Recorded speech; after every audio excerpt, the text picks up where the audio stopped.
kayaknya sering ya saya sampaikan, pemupukan itu apa? Pemupukan itu adalah penambahan unsur hara.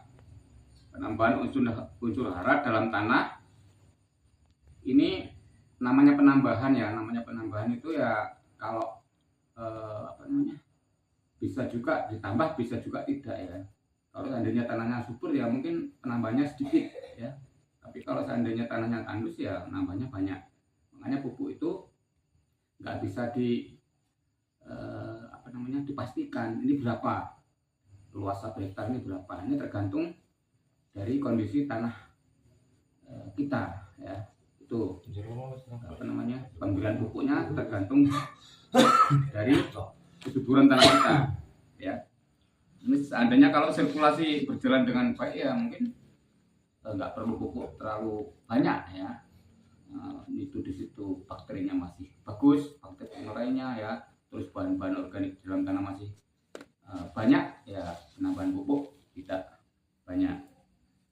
Terus dalam budidaya tanaman padi yang pertama adalah pemupukan dasar ya. Pemupukan dasar itu kita lakukan pada saat pengolahan lahan ya. Pada saat pengolahan lahan itu yang pertama adalah kita cek pH. Kita cek pH-nya berapa ya. pH yang baik untuk padi 6 sampai 7 ya. Ada juga tanaman-tanaman tertentu yang pH-nya 3, 4 itu ya hidup. Tapi kalau padi 6 sampai 7. Kalau tanaman gelam dan sebagainya yang di rawa-rawa itu ya 4 aja udah cukup ya. Nah, setelah kita cek pH, kalau seandainya rendah ya kita kasih dolomit ya. Tapi biasanya tanah kita ini di samping tandus bahan organiknya sedikit, makanya mau nggak mau harus kita kasih pupuk kandang ya. Pupuk kandang, pupuk hayati, terus pupuk cair ya. POC ini kalau bisa ya harus Pak ya. Pupuk cair ini banyak mikroorganisme untuk mengurai bahan organik ya. Seandainya kita kasih bahan pupuk kandang atau pupuk hijau ya, tidak dikasih mikroorganisme lokal atau mal ya mungkin tidak akan efektif ya. Fungsi dari mikroorganisme lokal itu untuk mengurai ya. Nah, ini di samping mengurai pupuk yang kita berikan juga mengurai sisa-sisa jerami, sisa-sisa rumput ya. Makanya supaya tidak terjadi asam-asaman ya. Itu pemupukan dasar. Terus di samping itu kita kasih arang ya, dolomit arang. Arang ini fungsinya untuk pembenah tanah ya. Arang ini suatu benda itu yang tidak terurai, yang susah terurai, belum gapok ya. Jadi ini untuk pembenah tanah. Di situ juga untuk bakteri tumbuh ya. Arang ini sangat baik untuk campuran di kompos kita ya. Kalau kita pembuatan kompos ya dicampur dengan arang atau bahasa pertanian biocat ya. Ini di samping itu pupuk kimia juga bisa diberikan sebagai pupuk dasar. Kita berikan yang fosfor karena fosfor itu lama terurainya atau slow release ya, slow release. Jadi fosfat itu bisa diberikan 3 hari sebelum tanam ya. Karena fosfat ini seminggu 2 minggu ini baru terurai. Nah, makanya kita berikan awal ya, bisa untuk pupuk dasar. Jangan N. Kalau N nanti terurai, cepat terurai. Sebelum tanaman membutuhkan, akar membutuhkan nanti udah terurai. Kalau fosfat lambat atau slow release ya. Terus selanjutnya pemupukan adalah pemupukan pada persemaian. Ya, sebelumnya ya namanya pemupukan itu kata kuncinya ya ada vegetatif, ada generatif ya. Ini perusahaan-perusahaan juga memakai itu ya. Ada vegetatif dan generatif. Kalau vegetatif ya banyakin N ya. Banyakin N, P baru kalium. Seandainya 100%, N-nya itu 50,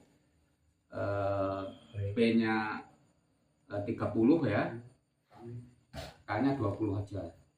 Nah ini kebalikan, nanti pas generatif kebalikan, K-nya yang lebih banyak 50, P-nya tetap sama 30 dan N-nya yang 20 ya. Itu juga tergantung cuaca ya, tergantung tanamannya. Tuh, itu yang perusahaan juga mengolahnya ya. Nah, itu nanti kita diperjelas ya. Terus selanjutnya pemupukan pada persemaian. Jadi persemaian juga perlu dipupuk ya. Ini kita gunakan urea, biasanya urea sama Ponska ya. Urea itu untuk pertumbuhan hijau daun. Terus Ponska ada P dan K-nya untuk akar ya.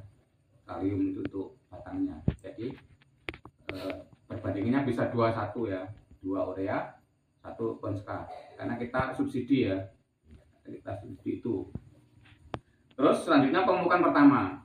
Jadi pemupukan pertama itu sebaiknya ya 10 hari sampai 15 hari. Kenapa 10 hari? Sebenarnya ngeliat tanamannya, kalau tanamannya udah bagus, akarnya udah banyak, itu 8 hari 7 hari juga bisa. Tapi ini umumnya 10 hari sampai 15 hari ya. Seandainya kita mau momennya 7 hari mau penyemprotan pupuk cair ya bisa. Kita mundurin 12 hari pemupukan padatnya ya. Ini itu pemupukan pertama. Kita menggunakan urea dan Ponska karena ini subsidi, makanya saya kasih ya contoh yang ada aja ya. Masalahnya kita kasih contoh yang lain juga mungkin nggak ada ya. Makanya urea dan Ponska. Urea itu N, Ponska itu NPK ya. Jadi ini makro semua sebenarnya, makro semua Pak ya. Sedangkan tanaman kita membutuhkan makro dan mikro ya. Kalau urea itu 21 ya. Dalam vegetatif tadi ya, putihnya kalau vegetatif kan banyakin N, terus P dan K ya, ini makanya 21. Ini juga tergantung cuaca juga. Kalau emang cuacanya hujan terus ya N-nya agak dikurangi ya. Kalau kemarau dibanyakin. Tuh nggak pasti ya. Pemupukan itu komposisinya nggak pasti ya, tergantung banyak faktornya. Tadi 21 ya. 21 di sini ya, bisa juga ya. Nah ini pemupukan itu 3 kali ya, sebelum kita melangkah selanjutnya. Pemupukan padi itu sebaiknya 3 kali. Jadi kalau pemupukan pertama itu jangan terlalu banyak karena akar itu belum sanggup ya. Belum sanggup ya, kita sedikit dulu, kira-kira 30% ya, 30% dari 100% ya. Pemupukan pertama itu 21N itu ya. Selanjutnya karena tadi cuman urea sama NPK Ponska ya, N, P dan K, kita kasih pemupukan cair setelah 7 hari setelah pemupukan padat tadi, kita kasih penyemprotan atau pupuk cair ya. Pupuk cair yang kita berikan ya pakai Ultradap ya. Ultradap ini supaya akar terus pertumbuhannya baik ya. Ultradap ini mengandung 12N dan 60% P ya. Jadi ini untuk menambah P ya. Terus pupuk cair selanjutnya yang direkomendasikan ya, di samping Ultradap, Ambisien ya. Ambisien ini bisa untuk vegetatif dan generatif. Karena Ambisien di sini mengandung asam amino 40%, asam sulfat 2% ya. Jadi untuk memenuhi unsur-unsur mikro tadi, kita kasih pupuk cair ya. Setelah pupuk padat tadi, umpamanya hari ke-10 setelah tanam ya. Hari ke-17, 7 hari itu kita semprot ya dengan tadi Ultradap ya, Ambisien atau Gandasil D ya, daun. Nah ini kembali ke tadi perusahaan juga ya, kayak Gandasil, kayak KNO3 juga komposisinya juga jelas kalau vegetatif banyakin N. Begitu juga tadi apa? Gandasil ya. Gandasil D ya banyakin N. KNO3 juga yang vegetatif N-nya yang banyak. Itu ya. Terus pemupukan kedua. Tadi pemupukan pertama umumnya 10 hari, pemupukan kedua ya antara 30 sampai 35 hari setelah tanam. Tapi di sela-sela itu setiap 7 hari ya itu kita kasih pupuk cair ya. Pemupukan kedua di sini masih pakai urea dan Ponska, tapi perbandingannya 1:1 ya. Perbandingannya 1:1. Seandainya pemupukan kedua 200 kilo ya, 1 kintal urea dan 1 kintal Ponska. Ya, ini juga kita ngelihat hijau daun. Urea juga kita ngelihat daunnya. Kalau daunnya udah terlalu hijau ya kita kurangi. Ya. Kalau masih perlu ya 1:1. Ya ini tergantung tanamannya juga ya. Kita ngelihat BWD atau bagan warna daun. Kalau kita kira-kira ya. Kalau petani kira-kira. Tapi kalau saya punya bagan warna daunnya itu. Jadi dilihat ini masih kurang N apa enggak ya. Terus selanjutnya setelah pupuk kedua kembali 7 hari kita pakai pupuk cair. Masih menggunakan Ultradap ya. Ultradap Ambition ya. Ini Ultradap dan Ambition ini bisa untuk vegetatif dan generatif. Dan kalau seandainya udah memasuki fase generatif kita kasih pupuk cairnya MKP mono kalsium fosfat ya. Di sini banyak mono kalsium fosfat itu banyak kalium dan fosfatnya. Jadi pupuk cairnya kita kasih kalium dan fosfat ya untuk pembungaan dan buah MKP ini. Itu ya. Selanjutnya pemupukan ketiga. Nah, di sini pemupukan ketiga ini perlu ya, karena masih panjang ya, antara 30 sampai 100 hari kan masih panjang. Jadi tanaman itu masih membutuhkan pupuk ya untuk kalau seandainya bunting itu masih perlu nutrisi yang banyak ya, untuk pengisian bulir ya, untuk pematangan buah ya. Jadi perlu pemupukan ketiga ya. Pemupukan ketiga tadi 30% ya. Ini diberikan umur 55 sampai 65 ya. Terus selanjutnya juga setelah 7 hari dari pemupukan padat ke 3 kita juga kasih pupuk cair ya. Pupuk cair di sini pakai MKP ya. Udah pakai MKP ini kalium dan fosfat yang diperbanyak, dan KNO3 ini KNO3 putih ya. KNO3 putih ini generatif. Tapi kalau KNO3 merah ini vegetatif. Ini beda kandungannya. Kalau KNO3 putih itu pasti banyakkan kalium karena fase generatif ya. Banyakin K untuk bunga dan buah ya. Terus kalau dikasih Ultradap ya juga nggak apa-apa, karena Ultradap ini bisa untuk vegetatif dan generatif ya. Terus bisa juga Gandasil B ya. Gandasil B ini kandungannya juga banyakkan kalium, fosfat dan kalium, N-nya sedikit. Kalau Gandasil ini sebenarnya mengandung NPK Pak, cuman dibolak-balik ya. Kalau tadi vegetatif itu banyakkan N, sedikit K. Kalau generatif yang putih banyakin K, sedikit N. Itu aja. Antara Gandasil sama NPK itu sebenarnya ya sama ya, sama-sama mengandung N, P dan K. Tapi kalau NPK itu nggak banyak unsur mikronya, nggak ada unsur mikronya ya. NPK cair kan ada ya. NPK cair itu cuma N, P dan K. Cuman grade fertilizernya mungkin yang berbeda. Kalau yang vegetatif mungkin 10 10 10, yang generatif 15 15 15 ya. Tapi kalau Gandasil ya, Gandasil apa tadi? Kalau KNO3 ya. Kalau KNO3 Gandasil itu NPK-nya ya. Gandasil NPK-nya ini tadi berbeda setiap fase vegetatif atau generatif ya.